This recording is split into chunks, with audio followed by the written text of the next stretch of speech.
अस्सलाम वालेकुम नाजरीन, उम्मीद है आप खैरियत से होंगे। हमारे YouTube channel the Janata talks में एक बार फिर आपका इस्तकबाल है।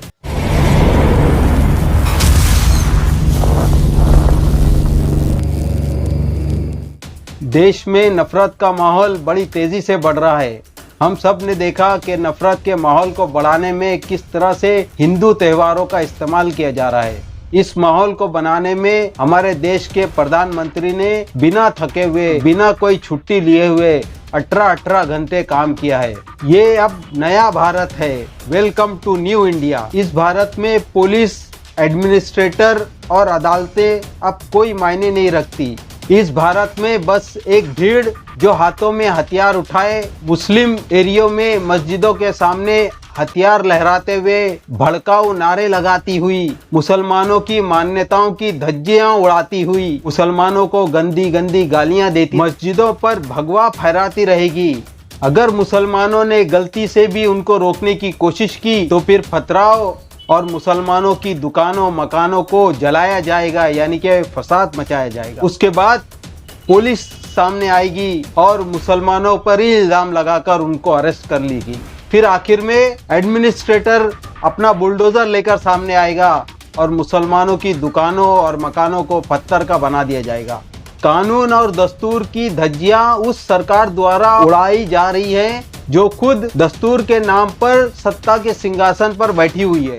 क्या सरकार और क्या अदालतें, हर कोई इस देश में अपने आप को सबसे बड़ा हिंदुत्व आइकॉन साबित करने में लगा हुआ है। अभी ज्ञानवापी मस्जिद का मामला ही ले लें। 1991 के प्लेसेस ऑफ वर्शिप एक्ट की खुद बनारस की निचली अदालत ने धज्जियां उड़ा दी। उस कानून के खिलाफ जाकर ज्ञानवापी मस्जिद के सर्वे का फैसला दे दिया। प्लेसेस ऑफ वर्शिप एक्ट 1991 के मुताबिक इंडिया में 1947 के बाद में मंदिर या मस्जिद जो भी जिस हाल में है उसको उसी हाल में रखा जाएगा, यानी उसका नेचर चेंज नहीं किया जाएगा। ये कानून 1991 में पार्लियामेंट से पास हुआ है और इलाहाबाद हाईकोर्ट ने भी इस मामले को रोकने में कोई दिलचस्पी नहीं दिखाई। हद तो तब हुई जब सुप्रीम कोर्ट ने भी इस मामले को टालकर बनारस की निचली अदालत को अपने फैसले को पूरा कराने के लिए वक्त दे दिया। बनारस के सेशन कोर्ट की कार्रवाई भी पूरी हो गई है और अब अदालत में रिपोर्ट भी दाखिल हो जाएगी।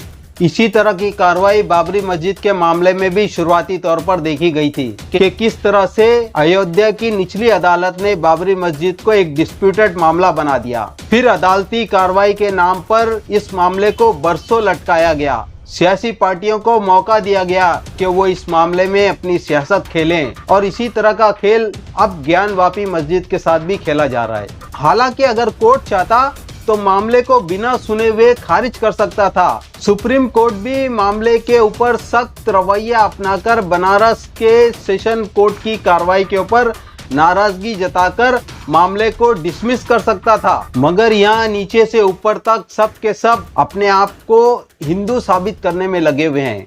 कानून और दस्तूर की परवाह किसको है। अब कुछ बातें अपनी कौम के लोगों के लिए। आपने ये हालात पहले भी देखे हैं कि किस तरह से बाबरी मस्जिद के मामले को डिस्प्यूटेड बनाया गया और बाबरी मस्जिद कदम ब कदम हमसे दूर होती चली गई। हम बस अदालतों के भरोसे पर रहे और अपनी जिम्मेदारी पूरी नहीं की। हमारी खामोशी हमारे दुश्मनों की ताकत बनती गई और एक दिन हमने वो दिल खराश मंजर भी देखा।